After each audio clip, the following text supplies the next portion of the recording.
शंकर माय गाणं माय. हॅलो अजून एक माय गाणं शंकर स्टँड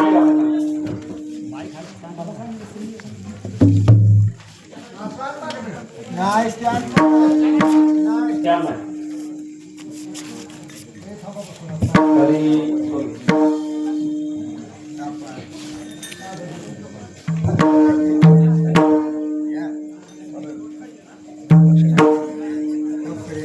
तरी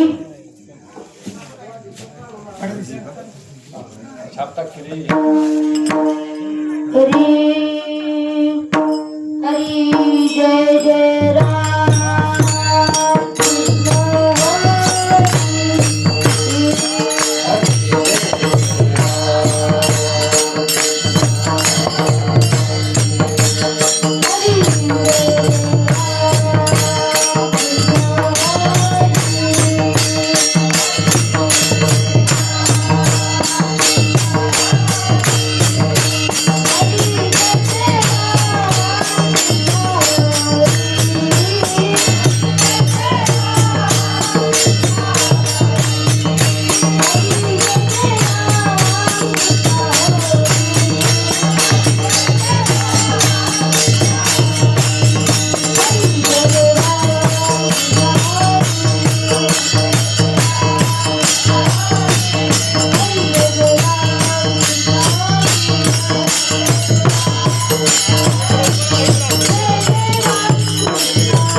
सारं विचार करा उघावं सारं विचार करा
री सारासार विचार करा उठाउठी सारासार विचार करा उठाउठी नाम धरा कंठी विठोबाचे तयाच्या चिंतने निरसेल संकट तराल दुर्गट भव सिंधू जन्मोनी आकुळे वाचे स्मरे राम जन्मोनी आकुळे वाचे स्मरे राम दरियाची नेमावरिशी तयाच्या चिंतने निरसेल संकट तराल दुर्गत भव सिंधू तुका मने कोटी कुळते पुनीत भावे गाता गीत विठोबाचे तयाच्या चिंतने निरसेल संकट तराल दुर्गत भव सिंधू विठ्ठल विठ्ठल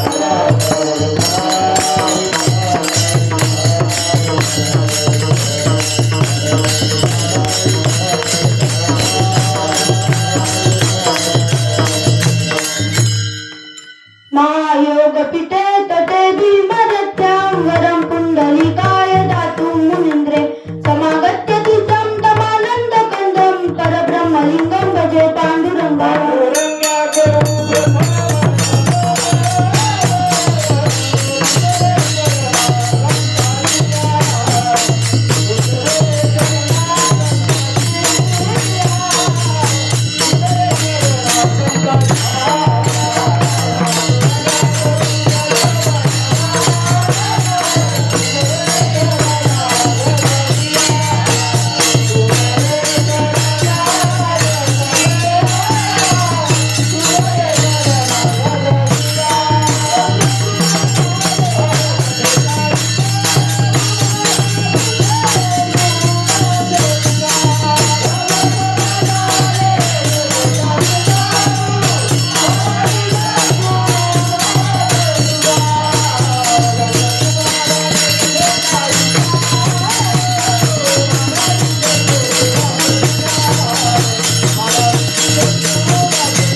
स्वसंवेद्यात्मरूपा देवा तुमची गणेशू सकार्तमती प्रकाशू मने निवृत्ती दासू अवतारी जोजी मस्तक माझा पायावरी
देवा यावरी न करावा वेरू.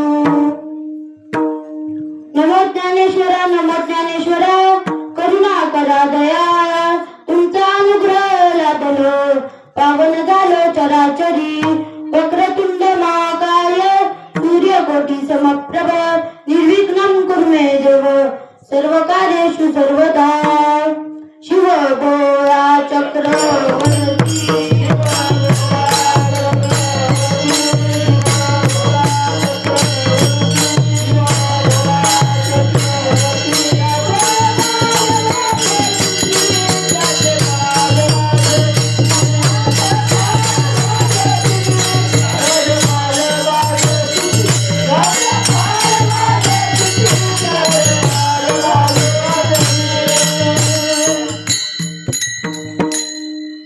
सारासार विचार करा उठाउठी सारासार विचार करा उठाउठी नाम धरा कंठी विठोबाचे.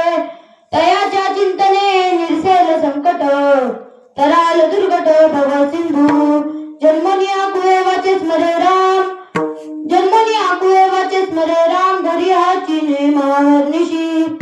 तयाच्या चिंतने निर्सेल संकट तराल दुर्गट भव सिंधू. विठ्ठल विठ्ठल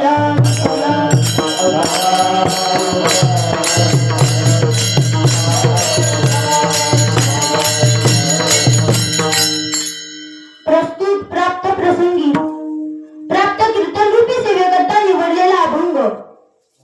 जगद्गुरु जगद्वंदनीय श्रीमंत साधू महान भगवत भक्त ज्यांना वारकरी संप्रदायाचा कळस असे म्हणले जाते, ज्यांच्या नावाने स्वतः यम थरथर कापतो अशा तुकाराम महाराजांचा फार नाही तर किती चरणाचा अभंग आजच्या सेवेकरता निवडलेला आहे?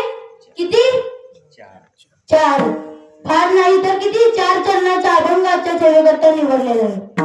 या अभंगातून महाराज सांगतात की सारासार असा ताबडतोब विचार करा व विठोबाचे नाम कंठात धरा. याने तुमचे सर्व संकटे नाहीशी होतील व दुर्गट असा भवसागरही नाहीसा होईल. पण याकरिता काय केलं पाहिजे तर महाराज सांगतात वाचेनी रामाचे स्मरण करा हाच नेम धरा याने तुमचे कुल पवित्र होईल. पण विठोबाचे नाम कसे गायले पाहिजे? प्रेमाने गायले पाहिजे, अंतकरणाने भावाने गायले पाहिजे. तर तो कोणता भाव? सक्का भाव, मावस भाव, चुलत भाव, कोणता भाव? अंतकरणातल्या भावानं गायलं पाहिजे. असा थोडक्यात अभंगाचा भावार्थ. विठ्ठल विठ्ठल विठ्ठल.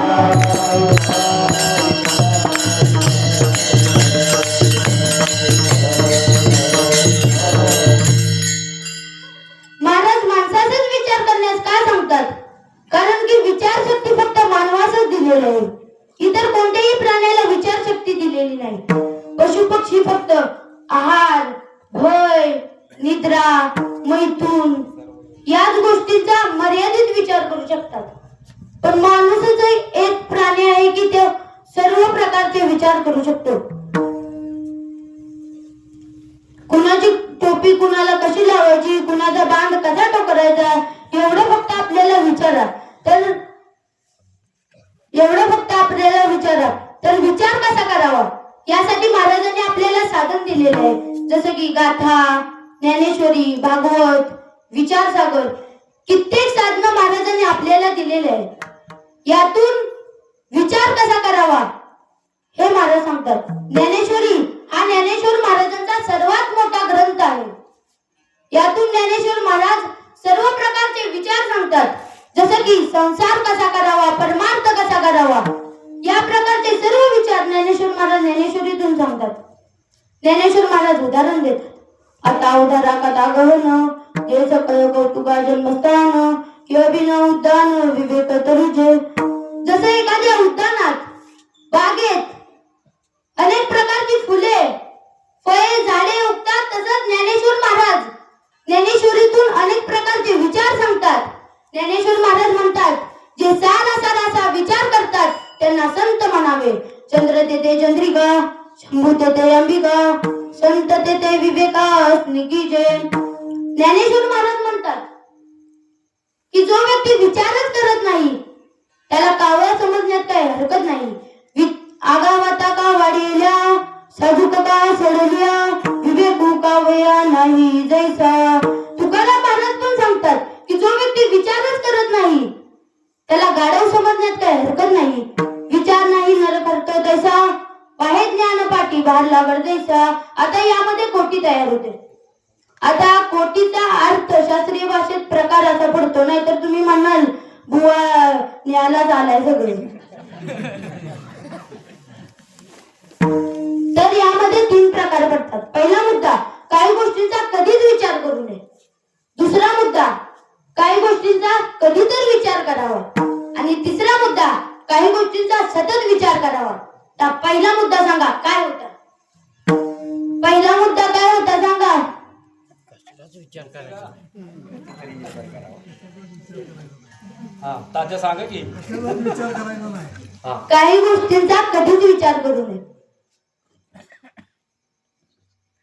पहिला मुद्दा असा होता की काही गोष्टींचा कधीच विचार करू नये. जसं की माझी बायको पळून गेली तर काय होईल, माझं लग्न झालं नाही तर काय होईल, काँग्रेसचं काय होईल, भाजपचं काय होईल, मी मेल्यानंतर काय होईल, हा विचार माणसाने कधीच करू नये. तर मी तुम्हाला एक दृष्टांत सांगतो, त्याच्या आधी भजन करा. विठ्ठल विठ्ठल.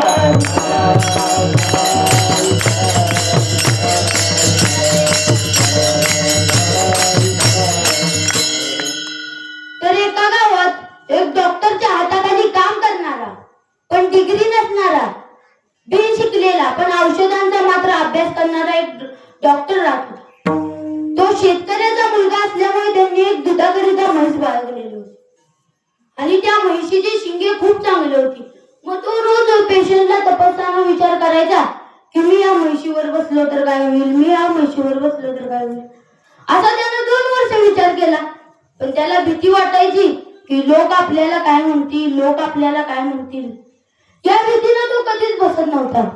आणि एक दिवशी त्याने ठरवलं की जाऊ दे, लोक काय पण म्हणत, आज आपण बसायचंच. सकाळी पाटे लवकर उठला, मस्तपैकी आंघोळ केली. आंघोळ केल्यानंतर शेडपाशी आला आणि म्हशीवर बसला आणि म्हशीला घेऊन आला गल्लीत. आता महाराज सांगा, रस्त्यावरनं काय बैलगाड्या फिरतात आजकाल करून? नाही ना.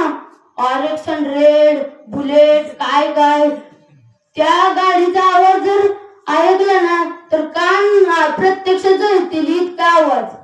रात्रीच्या जर 12 वाजता ती गाडी गेली का नाही तर अर्ध गाव त्या गाडीच्या आवाजाने जागा होते. इतका आवाज त्या गाडीचा.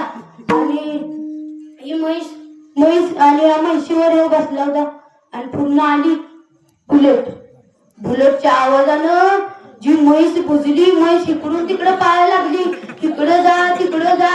त्याला काय कळना, तो म्हणायला लागला वाचवा वाचवा वाचवा. तो म्हणायला लागला वाचवा वाचवा. बुलेटच्या आवाजानं म्हैस बुजली, इकडे तिकडे पाहायला लागली आणि बाजूला तलाव होता. म्हैस त्याला घेऊन गेली आणि तलावात तिला फेकून. मग गावची लोक जमा झाली. त्याला काय पवा येत नव्हतं, तो कसा बाहेर निघाला.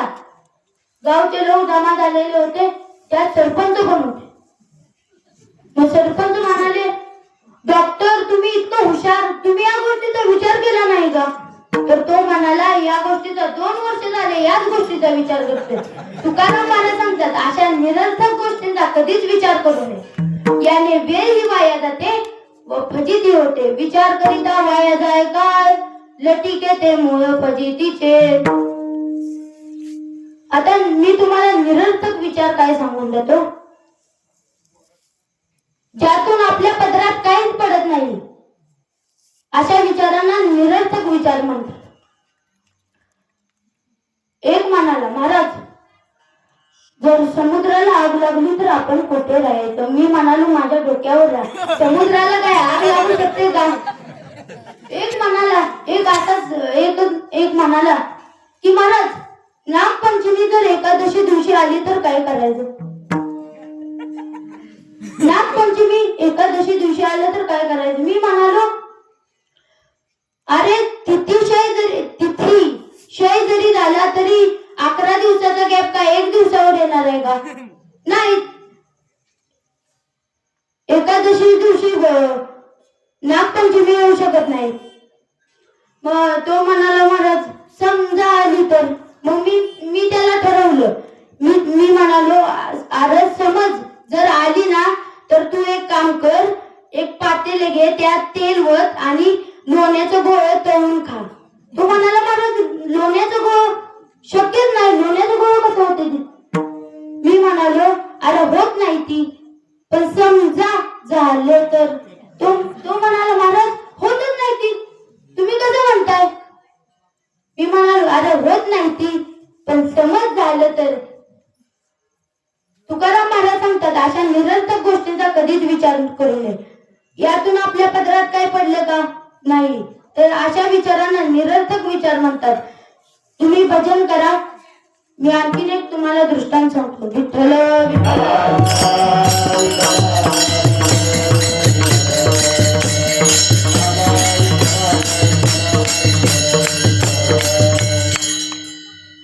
जावई बुवा सासरवाडीला गेले.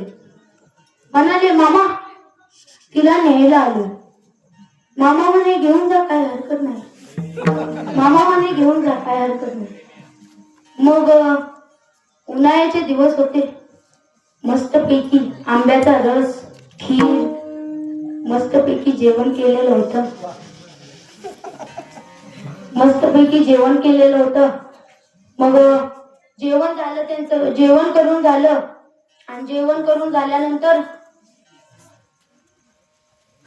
ते दोघांना घेऊन सीमेपर्यंत, गावाच्या बॉर्डर पर्यंत पोहोचले. गावाच्या सीमेपर्यंत, बॉर्डर पर्यंत पोहोचले. आणि मग आता तिथला नेम असा होता की हा पुढे पुढे जाणार आणि याच्या मागे हा येणार, हा पुढे पुढे जाणार, याच्या मागे हा येणार. आणि मग मस्त पैकी गप्पा गोष्टी. आणि मग सासरे बुवा म्हणाले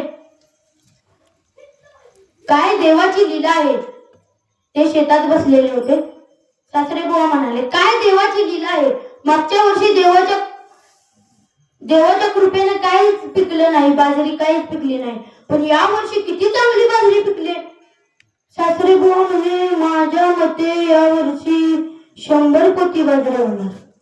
जावई बुवा म्हणे हे तर तोंडातले शब्द झाले, पण 100 पोती बाजरीला काही कमी बाजरी लागणार नाही, 50 पोतीच बाजरी होणार. मग सासरे बुवा म्हणाले जावई बुवा मला अनुभव आहे, मला माहिती आहे, बाजरी 100 पोतीच होणार. जावई बुवा म्हणे तुमचं ते शिळ झालेलं, जुनं झालेलं नॉलेज ते काहीच उपयोगाचं नाही. बाजरी 50 पोतीच होणार. हा म्हणे 50 पोती होणार, तो म्हणे 100 पोती होणार. हा म्हणे तुम्ही शिकले पण पार हुकले, तुम्ही असेच राहिले, तुम्ही गधा, तुम्ही नालायक, तुम्ही असेच मूर्ख राहिले. हा म्हणे तू मला मूर्ख म्हणतोस, मी तुझ्यापेक्षा वयवृद्ध, ज्ञानवृद्ध, तपवृद्ध, तू मला मूर्ख म्हणतोस. जावई बुवा असं तरुण तडफदार. जावई बुवा म्हणे तुम्हाला ठोकतोच. जावई बुवा गेले आणि सासरे बुवाला उलटा केला आणि त्यांच्या पाटाणीवर बसले. धडकन भरली की नाही, पाठीचं दागच्या दागण निघलं. मग पाठीच्या दागच्या दागण निघलं, लाल बुंद अशी पाटण झाली. त्यांची मुलगी ती काय पाहतच राहिली, ती काय बोलना. अहो बाजरी कोणाची, शेत कोणाचं आणि पाठ घसते कोणाची. आणि त्या मुलीचं नाव होतं येसू. काय नाव होतं? त्या मुलीचं नाव होतं येसू. मग ती मुलगी म्हणाली पप्पा तुम्ही जर म्हणला असता 50 पोती बाजरी होते तर तुमचं काय नुकसान झालं असतं का, तुमचं काय बिघडलं असतं का. तर तो म्हणे अगं येसू पाठ घासली तर घसू, पण 50 पोत्याचा तोटा कसा सोसू. तुकाराम महाराज सांगतात अशा निरर्थक गोष्टींचा कधीच विचार करू नये. याने वेळ ही वाया जाते व फजिती होते. विचार करिता वाया जाय काय लटी घेते मूळ फजितीचे. आता फजितीवरनं तुम्हाला सांगतो. एक म्हातारी विठ्ठलाची भक्त होती. कुणाची भक्त होती? विठ्ठलाची. आणि तिने नवस केलं होतं मुलगी झाली पाहिजे यासाठी. आणि मग झाली मुलगी. आणि मुलगीचं नाव काय ठेवलं असेल? काय ठेवलं असेल? मुलगीचं नाव ठेवलं पप्पी. आता ती पप्पी ले वेडी पप्पी. मुलगीचं नाव ठेवलं पप्पी. आणि म्हातारी विठ्ठलाची भक्त. मग म्हातारी निघाली पंढरपूरला. म्हातारी म्हणे जाऊया आज पंढरपूरला जाऊया. लय दिवस झालं पंढरपूरला गेलो नाही आपण, आज जाऊया. म्हातारी शामगाव मधून निघाली आणि निघून आपल्या कराडच्या एसटी स्टँडवर बसली. त्या कराडच्या एसटी स्टँडवर काय गर्दी कमी असते का? नाही ना, खूप गर्दी. म्हातारी कशी कशी सुटली. म्हातारी रगील होती. कशी कशी म्हातारी सुटली आणि पप्पी बराबर अडकली तिथेच. म्हातारी चालली एसटीवर. मास्टरनं तेवढ्यात दिली डबल बेल. टांग डबल बेल दिली. म्हातारी गेली. म्हणजे आता काय करायचं. म्हातारी मास्तर कशी गेली. म्हातारी म्हणे की मास्तर माझी पप्पी घेतल्याशिवाय एसटी जाऊन देणार नाही. मास्तर म्हणाले तुझी पप्पी घ्यायला तुझं वय आहे का काय आहे, तुझी पप्पी कशाला घेऊ. म्हणजे अर्थ काय होतं. म्हणून नाव काय ठेवायचं हे पण कळायला पाहिजे. पप्पी काय नाव आहे का? आता माझं काय पण नाव ठेवतात. आता तुम्हाला सांगतो, एका गावात राहत होती शांताबाई. शांताबाई काय कोणाला ऐकत नव्हती शांताबाई. आणि ती शांताबाई काय करायची, रोज ह्या घरात भांडायचा, ह्या घरात भांडायचा. ह्याच्यावर भांड, त्याच्यावर भांड, ह्याच्यावर भांड, उद्या त्याच्यावर भांड, असं रोज भांडायची. गाव थकलं. म्हणे काय शांताबाई रोज भांडायच्या, काय या शांताबाईचा फायदा, रोज भांडत्या.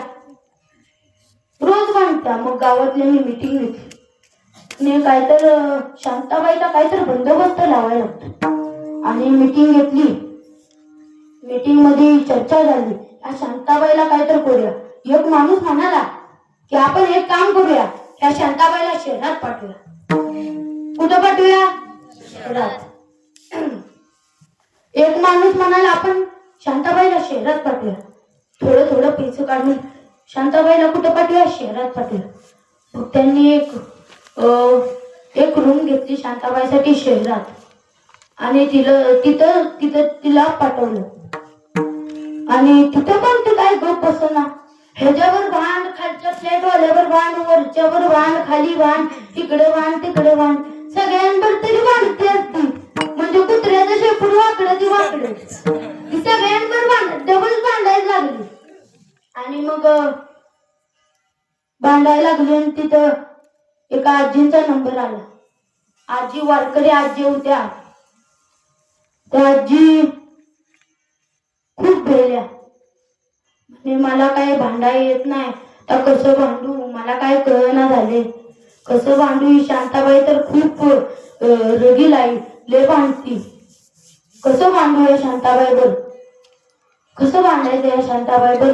आणि एका कोपऱ्यात असं डोक्याला हात लावून बसले. आणि त्या म्हातारीच्या मुलाचं झालं होतं लग्न. काय झालं होतं? लग्न झालं होतं. आणि सून घरात होती. सून म्हणाली, आत्याबाई तुम्ही इतकं टेन्शन कशाचं घेतले, कशात तुम्ही इतकं टेन्शन घेऊन बसलाय एका कोपऱ्यात. आत्याबाई म्हणाल्या, अगं काय सांगू, उद्या ती शांताबाई भांडा येणार आहे. असं का? शांताबाई भांडा येणार आहे? मग तुम्ही एक काम करा की, काय पंढरपूरला जावं की विठ्ठलापाशी. असं का? पंढरपूरला जाऊया. मग म्हातारी दुसऱ्या दिवशी पंढरपूरला गेली. शांताबाई आली. शांताबाई दरवाजात उभा राहिली. कुठे गेली तू? शांताबाई जोरात म्हणाली, कुठे गेली ती? बाहेर ये, कुठे गेलीस? आणि तेवढ्यात सून बाहेर आली. सून म्हणाली, का हो, काय झालं? ती शांताबाई कालवा करत होती. सगळी विस्कटले, सगळं सामान इकडे तिकडे फेकून देत होती. आणि सून म्हणाली, काय झालं, का तुम्ही असा आरडाओरडा करताय? शांताबाई म्हणाली, किती कुठं गेली आहे?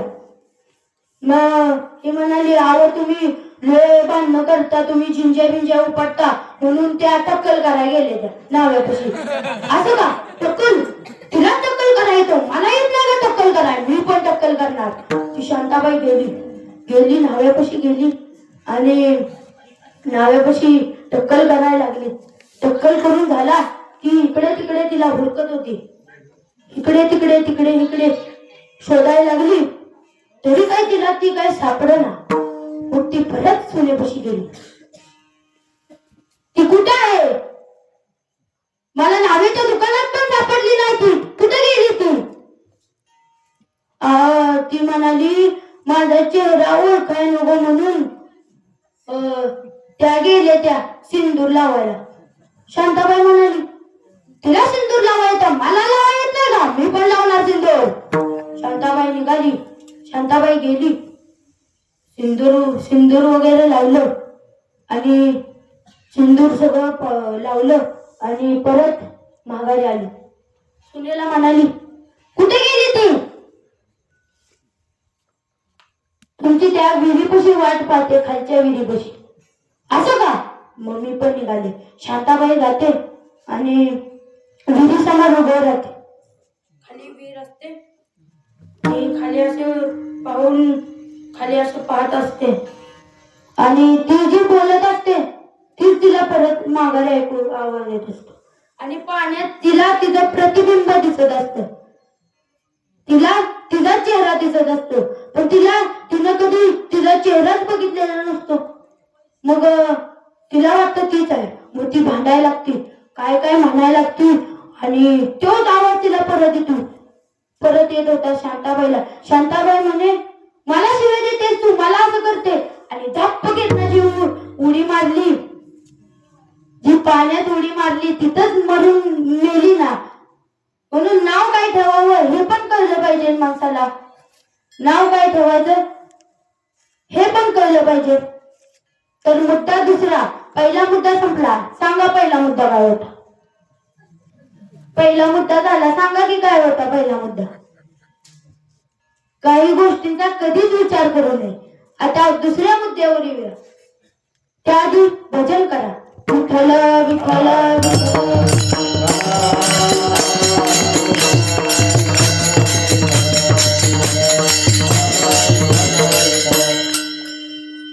तर दुसरा मुद्दा असा आहे की काही गोष्टींचा कधीतरी विचार करावा. सुभाषितकार सांगतात की 6 गोष्टींचा कधीतरी विचार करावा. को देश को काला, को मित्र को व्यगम, तव चित्त को मे शक्ती, इति चिंतन मुहुर्मुह. काळ कसा आहे, माझे मित्र कोणते असावेत, माझा देश कसा आहे, आपली शक्ती किती, याचा पण माणसाने विचार करावा. जर परदेशी राहणाऱ्या माणसाने आपल्यावर दादागिरी केली तर मार खावा लागेल ना. ज्याचे गावी केला वास, त्याची नसावे उदास. तर काय कसं आहे याचा पण माणसाने विचार करावा. जर 80 वर्षाचं म्हातारं 10 वर्षाच्या मुलावर गोटे खेळायला लागलं तर मूर्खच जमा झालं ना. वयाच्या प्रबोधे विचार जाणावी, समान तो देई बाळकाशी. आपले उत्पन्न व खर्च किती याचा पण माणसाने विचार करावा. उत्पन्न 1 रुपया व खर्च 2 रुपये. माणूस कर्जबाजारी होणार, प्रसंगी आत्महत्या करावी लागणार. तुका म्हणे टाळा नाही त्याची कळा. मुद्दा तिसरा सांगण्याच्या आधी थोडस भजन करा.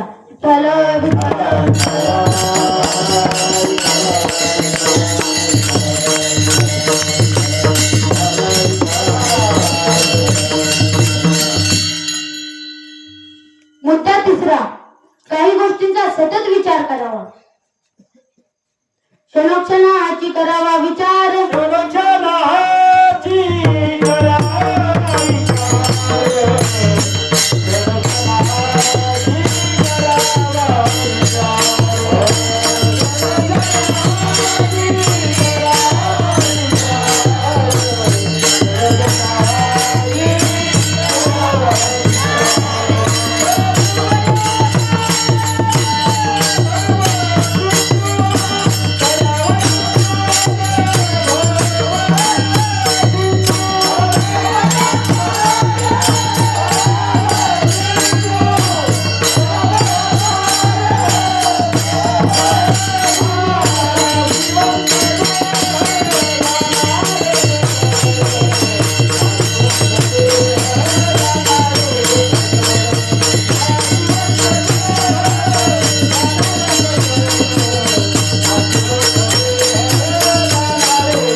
क्षणोक्षणाची करावा विचार तरावया पार भव सिंधू. दुसरं प्रमाण आहे कोण मी हा करावा विचार होणे ज्ञानेश्वर निवृत्तीचा. मी कोण आहे, मी कोठून आलोय, या देहाचा जगाचा माझा काय संबंध आहे, हा आध्यात्मिक विचार माणसाने सतत करावा. कोहम कथमिदं को जातस वै कर्तास्य विद्यते उपादानं किमस्तिह. विचार स्वयमी दृश्य. विचार बिघडला की उच्चार बिघडतो, विचार बिघडला की उच्चार बिघडतो व शेवटी आचार बिघडतो. तर मी तुम्हाला एक उदाहरण देतो.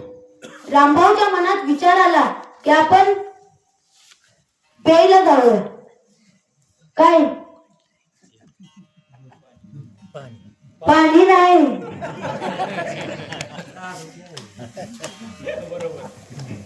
रामभाऊच्या मनात विचार आला की आपण इकडे जाऊया. मग तो काय एकटा जातो? नाही, तो म्हणाला मित्राला चल की जाऊया. पहिला काय विचार, पहिला काय बिघडला, विचार बिघडला. परत ना काय बिघडला, उच्चार बिघडला. त्यानं त्याच्या मित्राला सांगितलं की चल जाऊया इकडे. मग परत ना दोघे पण बिअर बार मध्ये गेले आणि प्यायला लागले. शेवटी काय बिघडला, आचार बिघडला. म्हणून विचार बिघडला की उच्चार बिघडतो व शेवटी आचार बिघडतो.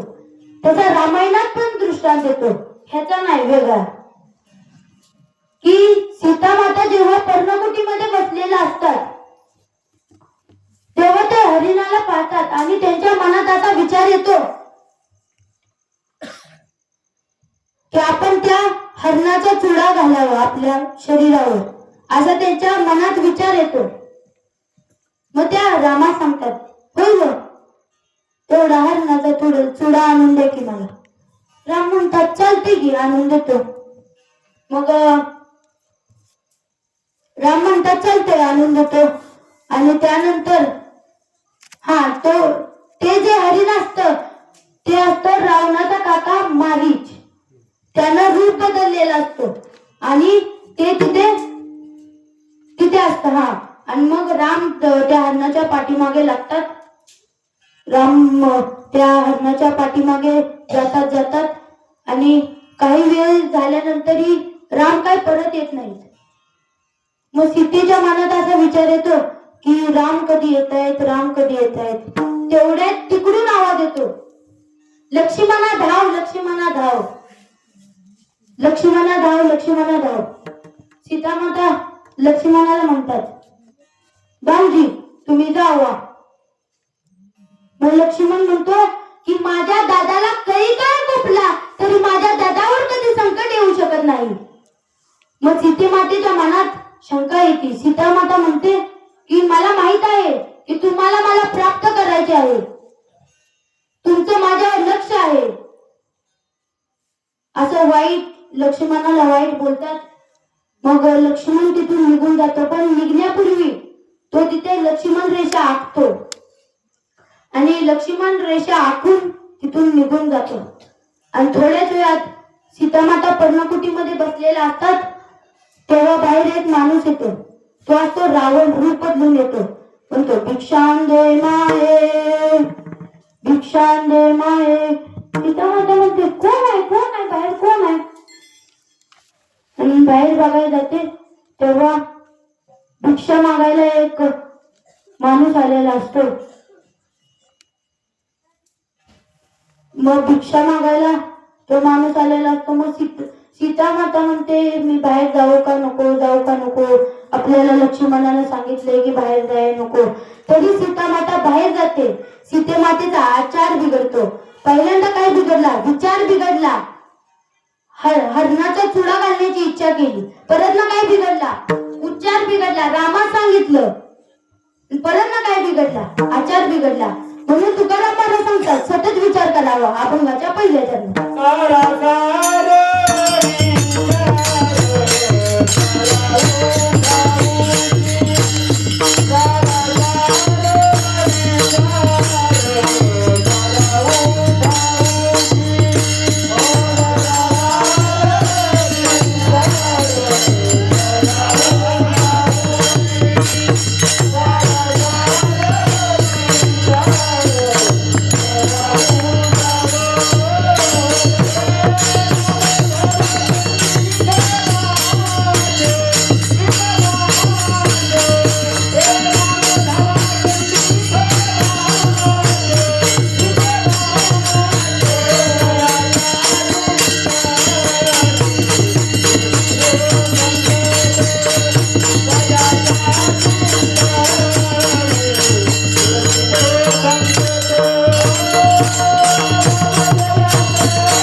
असं नाही, तर चांगल्या गोष्टींचा विचार ताबडतोब करावा व वाईट गोष्टींचा विचार पुढे ढकलावा.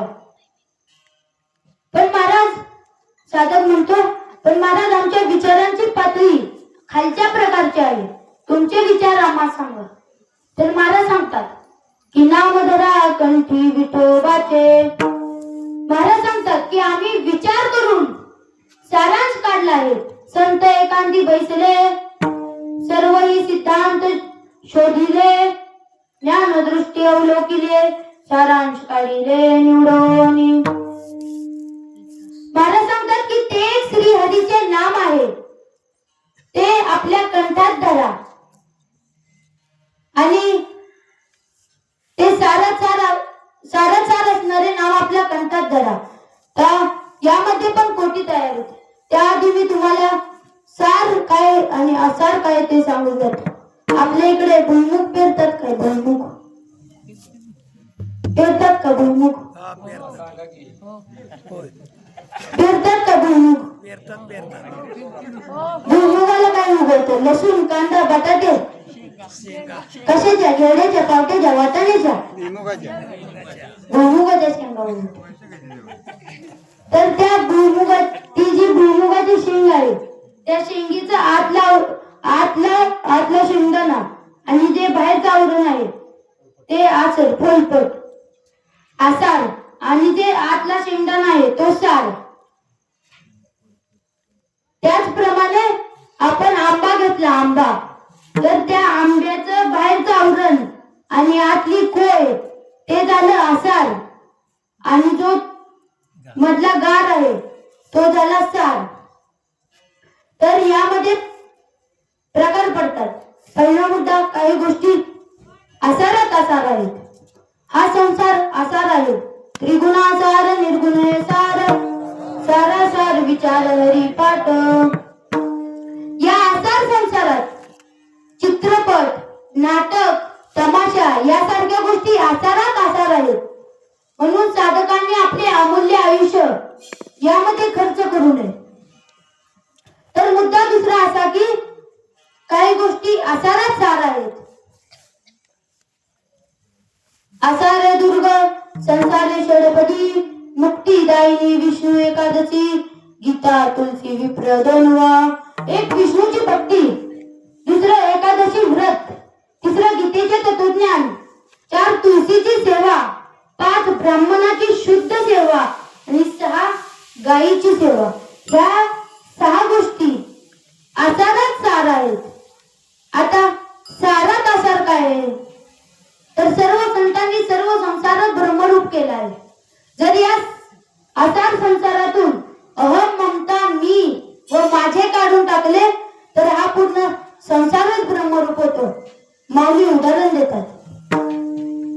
आवडते फळी आसारे साली आणतोई त्यासाठी योगई फळात कोणी.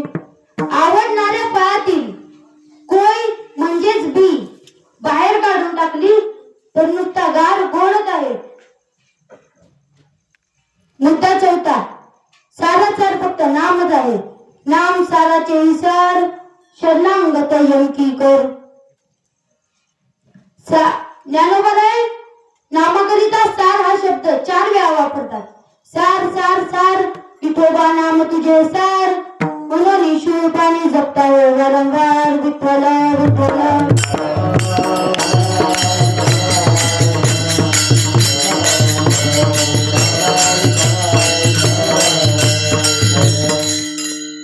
सार सार सार विठोबा नाम तुझे सार म्हणून शिवपाणी जपता वारंवार. एक साधनात सार, एक संसारात सार, दुसरं साधनात सार, 3 रसात सार आणि 4 शास्त्रात सार.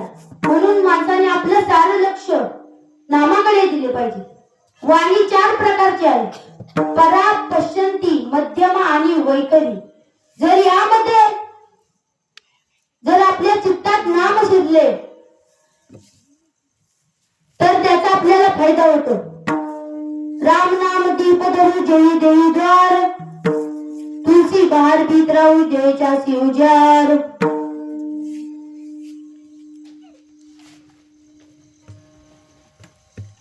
तसे तुकाराम महाराज ज्याप्रमाणे काही लोक संडास बाथरूम मध्ये एक बल्ब लावतात तसं आपल्या इथे जर नाम धरले तर आत म्हणजे हृदयात, बाहेर म्हणजे जनात प्रकाश पडतो.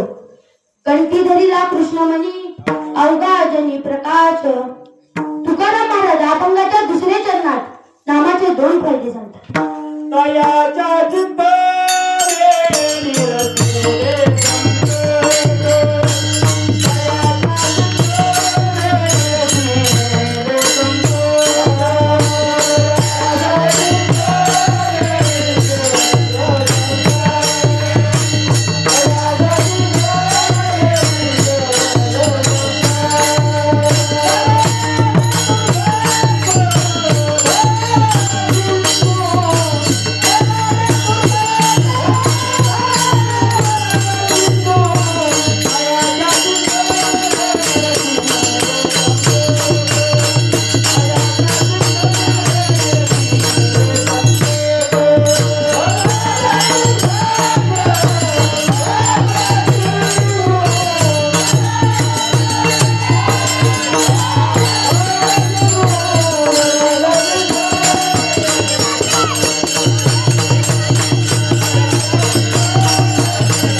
दुर्गट भव सिंधू.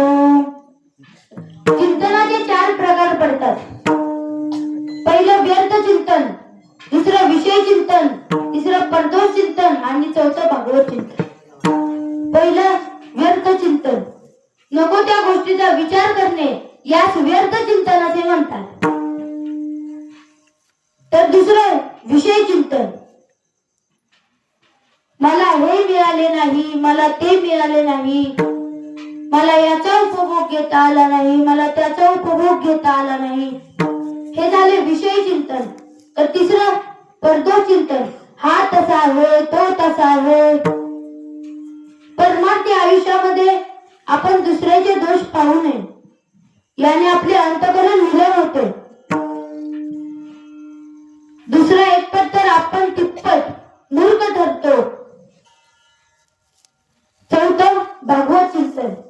एखाद्या संताचे, एखाद्या ग्रंथाचे, एखाद्या नामाचे चिंतन करणे यालाच भागवत चिंतन असे म्हणतात. नामाच्या चिंतनाने सर्व संकटे नाहीशी होतात. नामाच्या चिंतने 12 वाटा पळती विघ्ने. आता त्या 12 वाटा म्हणजे कोणत्या 12 वाटा? आपल्या गावातलं 12 बोळ तर नाही, तर 12 वाटा म्हणजे आपल्या शरीराचे 9 गुप्तद्वार आणि 9 उघडद्वार आणि 3 गुप्तद्वार. कपाळ, नाभी आणि टाळ. जर आपल्या चित्तात नाम शिरले तर सर्व संकटे या वाटांनी पळतात. नामाच्या चिंतनामुळे कित्येक भक्तांची संकटे नाहीशी झालेली आहेत. जसं की प्रल्हाद, नारद वगैरे. जो भवसागर स्वतःच्या सामर्थ्याने स्वतः ब्रह्मदेवाची पार करता येत नाही, तो भवसागर नामामुळे नाहीसा होतो. म्हणून करिता विचार तो हा दृढ संसार, ब्रह्मादिका पार नुलगवे सामर्थ्य. विठ्ठल विठ्ठल.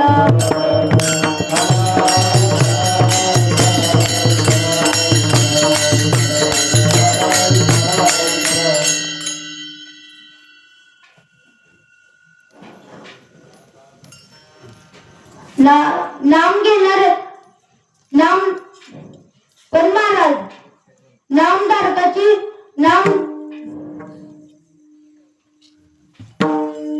तर साधक असा प्रश्न विचारतो की महाराज,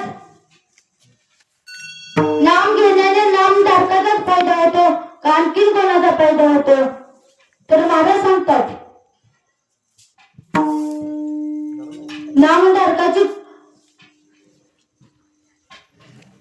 नामधारकाची कोटी गुणे पवित्र होतात. अभंगाच्या 3ऱ्या चरणात. जन्मोनिया कुळी वाचे स्मरिला.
देवाने फक्त माणसाचंच दिले आहे. स्मरण या शब्दाचा अर्थ असा होतो की स अधिक मरण, जे मरणाबरोबर येते त्या स्मरण असे म्हणतात. आपण येताना एकटे आलोय, जाताना पण एकटेच जाणार आहे. कसं घेऊन जाणार आहे? नाही तर कोणी काही घेऊन जाणार नाही. तर आपल्या बरोबर काय येणार आहे? आपण केलेलं पाप, आपण केलेलं स्मरण, आपण केलेलं पुण्य हे फक्त आपल्या बरोबर येणार आहे. आपण केलेलं कर्म हे पण आपल्याला भोगायलाच लागणार आहे. आणि ते कर्म कोणाला सोडत नाही. प्रत्येक कर्म झाले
जे कर्म असतं ते कोणालाच सोडत नाही.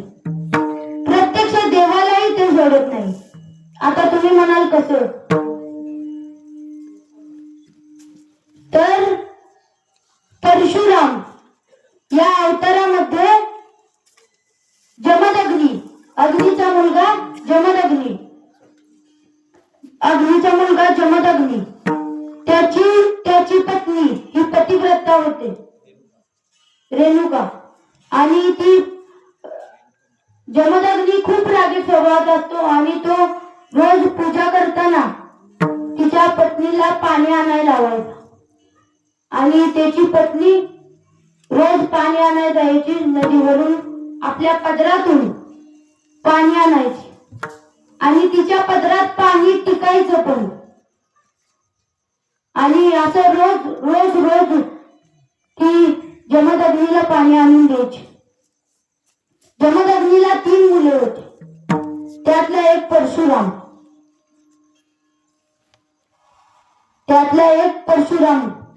आणि जमदग्नी असतो तो खूप रागीट स्वभावात असतो. मग एके दिवशी अशीच त्याची पत्नी पाणी आणायला जाते आणि तो देवपूजा करायला बसलेला असतो. आणि ती जात असताना ती पोपट आणि मैनाला जवळ बसलेलं पाहते आणि तिच्या मनात शंका निर्माण होते की आपला पती पण आपल्या जवळ बसावा, आपल्या बरोबर बोलावं त्यानं, असे तिच्या मनात शंका निर्माण होते. ती इतर प्राण्याला बघून तिच्या मनात शंका निर्माण होते. मग ती जेव्हा नदीपाशी जाते आणि तिच्या पदरात पाणी घ्यायला बघते तर तिच्या पदरात पाणी टिकत नाही, पाणी खाली पडतं सगळं. मग ती त्यात नदीत उडी मारते तरी तिच्या पदरात काय पाणी टिकत नाही. मग ती घाबरते. ती म्हणते जमदग्नी खूप रागीट, आता आपण जर बिना पाण्याचं गेलो तर तो आपल्याला मारून टाकेल. तरी ती जमदग्नीपाशी माघारी जाते. जमदग्नी म्हणतो पाणी कुठे आहे? ती म्हणते पाणी पदरात पाणी राहिलं नाही. जमदग्नी म्हणतो की मला कळालं की तुझ्या मनात शंका निर्माण झाली, त्यामुळे तुझ्या पदरात पाणी टिकलं नाही. तुझ्या मनात शंका निर्माण झाले म्हणून तुझ्या पदरात पाणी टिकलं नाही. बाजूला 2 मुले होती. तलवार काढली, मुलांना म्हणाला की तुमच्या आईच्या मनात शंका निर्माण झाली. आता तुम्ही तुमच्या आईचं शिर कापायचं. मग ती मुले घाबरतात. ती मुले म्हणतात की आम्ही कसं कापू. मग ती भेटतात. ती म्हणतात मी नाही कापणार. मग जमदग्नी म्हणतो की जर तुम्ही तुमच्या आईचं शिर नाही कापलं तर मी तुमचं शिर कापून टाकणार. मग जमदग्नी रागीट स्वभावात तो तलवार घेतो, शिर दोघांचं पण शिर कापून टाकतो. परशुराम गेलेला असतो जंगलात आणि जंगलातून जळण आणत असतो आणि जळण घेऊन येत असतो आणि तो उंबऱ्याच्या बाहेर उभा राहतो. जमदग्नी त्याला बोलवून घेतो. परशुराम इकडे ये. परशुराम त्याच्या जवळ जातो. मग तो म्हणतो परशुराम ही धर तलवार आणि तुझ्या आईचं शिर उडवून टाक. तुझ्या आईच्या मनात शंका निर्माण झाली, तुझ्या आईचं शिर उडवून टाक. तर तो परशुराम हातात तलवार घेतो आणि त्याच्या आईचं शिर उडवून टाकतो. आणि आईचं शिर उडवून टाकल्यानंतर जमदग्नी म्हणतो मी आता खुश आहे. तुला काय मागायचंय ते माग. तूच खरा माझा मुलगा. तुला काय मागायचंय ते माग. मग परशुराम म्हणतो की माझे 2 भाऊ आणि माझी आई मला परत पाहिजे. आणि त्याच्या आईचं मुंडकं लांब डोंगरावर पडलेलं असतं आणि ते शिर जमदग्नीला आता परशुराम सांगतो की आता माझी आई आणि माझे भाऊ मला जिवंत पाहिजे. मग जमदग्नी डोंगरावर शिर हुडकतो इकडे तिकडे, पण त्याला 14 दिवस काय गावत नाही. परत ना त्याला 14व्या दिवशी ते सापडतं. मग तो ते शिर आणतो आणि बसवतो. त्याच्या बायकोला ते बसवतो आणि त्याच्या मुलांना आणि तिला जिवंत करतो. मग हे केलेलं परशुरामाने हे केलेलं कर्म दुसऱ्या अवतारात राम अवतारात त्या परशुरामाला भोगावं लागलं. 14 वर्ष 14 दिवस वनवास भोगावला लागला. म्हणून कर्म हे कोणालाही सोडत नाही. ते प्रत्यक्ष देवालाही सोडत नाही. आपण येताना एकटे आलोय, जाताना पण एकटेच जायचंय का सगळं घेऊन जायचंय? काहीच नाही, सगळं इथेच ठेवायचंय. पण लोकांची वृत्ती पण कोणत्या प्रकारावर गेली हे सांगू शकत नाही आपण. तर एका गावात एक बाबा वाढलेला असतात. मग बाबांची म्हातारी खूप उदास असते. मग बाबांनी आणतात, सगळं काढून घेतलं जातं. हातातलं ब्रेसलेट काढून घेते ती, गळ्यातलं लॉकेट काढून घेते ती, हातातली अंगठी काढून घेते ती, सगळं काढून घेते. पण ह्याला कोण हात लावतो का? त्याला कोण हात लावा गेलं ना माणसं म्हणतात त्याला हात लावून त्याला हात लावून असं माणसं म्हणतात. मग त्या बाबा ते जुने बाबा त्यांनी बाई घातलेली होती आणि त्यांच्या कानाला धूप झालेलं होतं आणि ती बाई त्यांच्या कानाच्या आत गेलेली होती. मग म्हातारी म्हणते की माझ्या नवऱ्याच्या कानात बाई किती चांगली दिसत होती. मग माणसं म्हणते ती भाऊ किती, अरे बाई काढली का? बाई काढली का? बाई त्या माणसाचा कान, त्या बाबांचा कान तोडून ती बाई काढली जाते, पण ती बाई तशीच जाऊन देत नाही. म्हणून आपण येताना एकटे आलोय, जाताना पण एकटे जायचंय, पण आपली वृत्ती कोणत्या प्रकारावर गेली हे आपण सांगू शकत नाही. विठ्ठल विठ्ठल विठ्ठल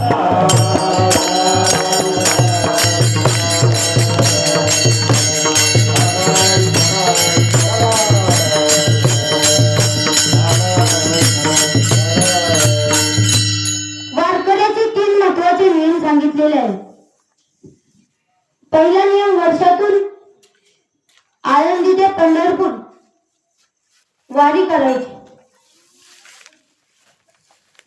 नामा म्हणे धन्य जन्म गया पंढरीचा नेम दयांती पुरुषोत्तम जीवे भाग न विसंबे. तुका म्हणे नेम प्रणासवसाठी तरीच या गोष्टी विठोबाचे.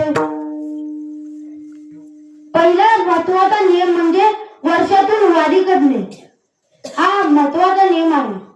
आणि दुसरा महत्वाचा नियम म्हणजे 15 दिवसाला जी एकादश येते ती एकादश करणे. जो एकादश करतो तो विष्णू समान असतो.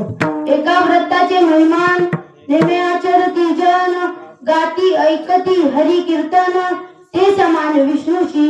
आता विष्णू आणि शंकर या दोन देवामध्ये काहीच भेद नाही, पण आपण खूप मोठा भेद करून ठेवलेला आहे.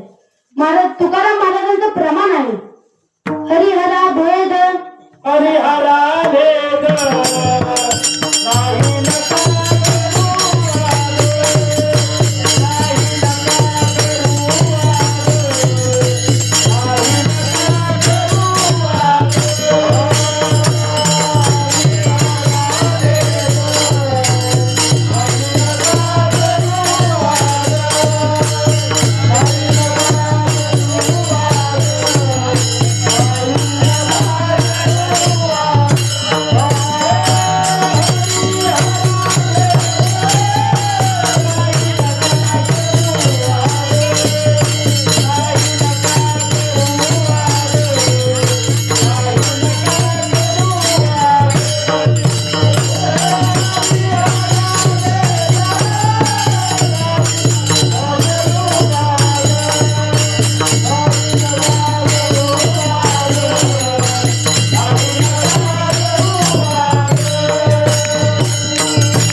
हरिहरा भेद नाही नका करू वाद. महाराज सांगतात की हरी म्हणजे विष्णू आणि हरा म्हणजे भगवान शिव, यांच्यामध्ये कोणताही भेद नाही, पण आपण खूप मोठा भेद करून ठेवलेला आहे. म्हणून तुकाराम महाराज सांगतात या दोन देवामध्ये कोणताही भेद नाही. म्हणून तुकाराम महाराज सोमवारचा पण नियम सांगतात. एकादशी व्रत सोमवार न करीती कोण त्याची गती होईल न. महिन्यातून 6 उपवास केले तर आपली तब्येत चांगली राहील व आपल्यावर दोन देवता संतुष्ट होते. जास्त खाल्ल्याने माणूस जास्त जगतो असं नाही, तर कमी खाल्ल्याने माणूस जास्त जगतो आणि जास्त खाल्ल्याने माणूस कमी जगतो. तिसरा अति महत्वाचा नियम म्हणजे सतत नाम जप. हाची माझा नेमधर्म मुखी विठोबाचे नाम. नित्य नेम नामी ते प्राणी दुर्लभ लक्ष्मी वल्लभ तया जवळी. साधक म्हणतो की महाराज नाम घेणाऱ्याचाच फायदा होतो का आणखीन कोणाचा फायदा होतो. तर महाराज सांगतात नामधारकाची कोटी कोटी पवित्र होतात. अभंगाच्या 4थ्या चरणात तुका म्हणे कोटी तुका म्हणे कोटी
भावार्थ तुमच्या समोर मी मांडला. या अभंगाचा असाच अर्थ असेल असं नाही, याचे वेगळी पाठ करतात. ज्यांच्यामुळे मी आज इथे कीर्तनाला उभं राहिलो, ज्यांनी मला कीर्तन कसं करायचं याचं मार्गदर्शन केलं, ते माझे वडील हरिभक्त परायण गुरुवर्य राजेंद्र महाराज शामगावकर, ज्यांच्या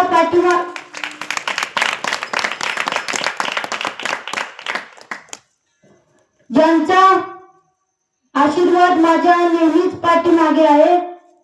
ते आपल्या गावचं परमार्थिक वैभव वैकुंठवासी गुरुवर्य नामदेवप्पा महाराज शामगावकर, तसेच ज्यांची माझ्या गळ्यात माळ आहे हरिभक्त पारायण युवक मित्र बंडातात्या महाराज कराडकर, यांच्या ही चरणी मी सेवा समर्पित करतो. त्याआधी मी तुम्हाला महाशिवरात्रीची कथा सांगतो. तर पार्वतीने परमेश्वर शंकरांना प्रश्न केला की या जगामध्ये सरळ श्रेष्ठ असं कोणतं व्रत आहे ज्या व्रतामुळे तुमची कृपा मृत्यू लोकातील प्राण्यांना प्राप्त होते. उत्तरादाखल शिवांनी सांगितलं, महाशिवरात्रीची कथा सांगितली की एका गावात एक शिकारी राहत होता. त्यानं सावकाराकडनं कर्ज घेतलेलं होतं आणि त्यानं ते कर्ज फेडलेलं नव्हतं, म्हणून सावकाराने त्याला शिवमठात कैदी केलं. आणि त्या दिवशी योगायोगाने शिवरात्री होती आणि शिवरात्रीमध्ये त्याला महाशिवरात्रीची कथा, वेगवेगळ्या कथा ऐकायला मिळाल्या आणि तो त्यामध्ये ध्यानमग्न झाला. सावकारांनी त्याला बोलून घेतलं की माझे पैसे कधी देणार आहे. तर त्यानं सांगितलं की मी तुमचे पैसे उद्यापर्यंत देईन, उद्यापर्यंत मी तुमचे पैसे तुम्हाला परत देईन, उद्यापर्यंत मी तुम्हाला तुमचे पैसे परत देईन. मग उद्यापर्यंत पैसे परत देईन म्हणल्यावर तो त्याला शिकाऱ्याला कैदेतून सुटका केली त्याची आणि तो निघाला. पुढे गेल्यानंतर पुढे एक तलाव होता. तलावाच्या बाजूला एक बेलाचं झाड होतं. तो शिकारी त्या बेलाच्या झाडावर मचाण बांधून बसला आणि त्या बेलाच्या झाडाखाली शिवलिंग होतं, ते त्याला माहीतच नव्हतं. मग एक प्रहर झालं. रात्रीचे 3 प्रहर पडतात. पहिलं प्रहर पूर्ण झालं आणि एक गर्भिणी हरणी त्या तलावावर पाणी प्यायसाठी आली आणि पाणी प्यायसाठी आल्यानंतर त्या शिकाऱ्याने तिच्यावर नेम धरला आणि बाण मारतो इतक्यात ती हरणी म्हणाली की तू मला मारू नकोस, मी गर्भिणी आहे. जर तू मला मारलं तर तू एका बरोबर 2 जीवांची हत्या करशील. हे योग्य नाही. मी माझ्या मुलाला जन्म देऊन तुझ्यापाशी परत येईल. मग तो शिकारी, त्या शिकाऱ्याला दया येते. मग तो शिकारी तिला सोडून देतो. थोड्या वेळानं आणखीन एक हरणी येते, कामातूर विरहिणी. ती तिच्या प्रियकाच्या शोधात असते. मग शिकारी परत नेम धरतो आणि नेम धरल्यानंतर ती हरणी म्हणते, हे पारधी, मला मारू नकोस. मी माझ्या प्रियकाच्या शोधात आहे. मी माझ्या पतीला भेटून तुझ्या जवळ परत येईल. तू आता मला मारू नकोस. एवढी कृपा माझ्यावर कर आणि मला सोडून दे. मग तो तिलाही सोडून देतो आलेली असते, मग त्याला भूक लागलेली असते, त्याच्या घरचे ही भुकेने व्याकुळ झालेले असतात आणि तो ही खूप भुकेने व्याकुळ झालेला असतो आणि तो तिला पण सोडून देतो. मग थोड्याच वेळात तिकडून तिला पण सोडून देतो आणि थोड्याच वेळात तिकडून आणखीन एक हरणी येते. ती असते, तिच्यावर तिचं पिल्लू आणि ती असते. ती पाणी प्यायला जाते, ती तिकडून निघालेली असते आणि तो शिकारी तिच्यावर पण नेम धरतो आणि नेम धरल्यानंतर ती म्हणते की मी माझ्या पिल्लाला घरी सोडून तुझ्याकडे परत येईल, तू आता मला मारू नकोस, मी तुझ्याकडे परत येईल. मग तो म्हणतो मी काय मूर्ख आहे का? मी दोनदा शिकार माझ्या हातातून दोनदा शिकार केलं, मी काय मूर्ख दिसतो का तुम्हाला? मग ती म्हणते की तुला जसं तुझ्या मुलाबाळांची काळजी आहे तसं मला पण माझ्या बाळाची काळजी आहे, मी माझ्या बाळाला घरी सोडून परत तुझ्याकडे येईल. मग तो तिचा स्वर ऐकून तिलाही सोडून देतो. मग तो बसून बसून बेलाची पानं खाली तोडून टाकत असतो आणि योगाने ती पानं शिवलिंगावर पडत असतात आणि त्या रात्री त्याचं व्रतही होतं. तो उपाशी असतो त्यामुळे त्याचं व्रतही होतं आणि त्याच्याकडून शिवलिंगावर बेलही वाहिले जातात. आणि थोड्या वेळानं एक मृग म्हणजे हरिण येते आणि ते हरिण निघालेले असते. मग शिकारी त्याच्यावर पण नेम धरतो आणि त्यालाही मारायला बघतो. मग ते मृग म्हणते की हे पार्थी, तू जर याच्या आधी आलेल्या 3 हरणींनी जर मारलं असेल तर मला पण मारण्यात वेळ घाल, मलाही मारून टाक, आणि जर तू त्यांना मारलं नसेल तर मला मारण्यात वेळ घालू नकोस, मला मारू नकोस, कारण का मी त्यांचा पती आहे. जर तू त्यांना मारलं असेल तर मलाही मारून टाक, कारण की मला दुःख होणार नाही त्या मेलेल्याचं, मी पण मरून जाणार. आणि जर त्या जिवंत असतील तर मला पण जिवंत ठेव, कारण का त्या त्यांच्या धर्माचं पालन करू शकणार नाही. मग तो मृग म्हणतो की मी माझ्या परिवारासमवेत तुझ्या समोर हजर राहील, असं म्हणून तो तिकडून जातो. त्यानं केलेलं व्रत, त्यानं शिवलिंगावर वाहिलेलं बेल, त्यामुळे शिव त्याच्यावर कृपा करतात आणि त्याच्या हृदयाचे परिवर्तन निर्मळ करतात त्याचं हृदय. मग थोड्या वेळानं तो मृग त्याच्या परिवारासमवेत येतो. हे प्राण्यातील प्रेम पाहून त्याच्या डोळ्यातून अश्रू येतात. मग तो असा ठरवतो की आपण इथून पुढे कधीच प्राण्यांची हिंसा करायची नाही, प्राण्यांना कधीच मारायचं नाही, असं तो ठरवतो. आणि या सर्व गोष्टी वरून स्वर्गातून देव पाहत असतात आणि मग देव वरून पुष्पवृष्टी करतात आणि पुष्पवृष्टी केल्यानंतर त्या हरिणाच्या परिवाराला आणि त्या शिकाऱ्याला मोक्ष मिळतो. अशी ही शिवरात्रीची कथा आहे. अशी ही महाशिवरात्रीची कथा आहे. समस्त ग्रामस्थ कार्यकर्त्यांकडून माझ्या वाट्याला ही पर्व काळाची सेवा आली, त्याबद्दल मी गावातील ग्रामस्थ सहकार्यांना धन्यवाद देतो आणि सेवेला पूर्ण विराम देतो. ज्ञानेश्वर माऊली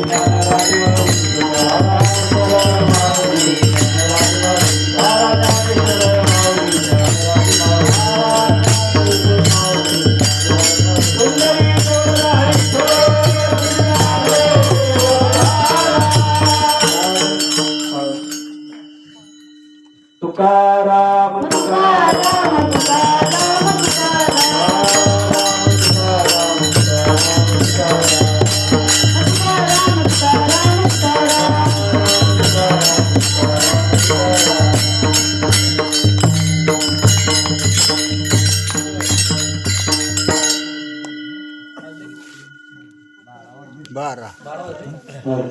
उशीर झाला.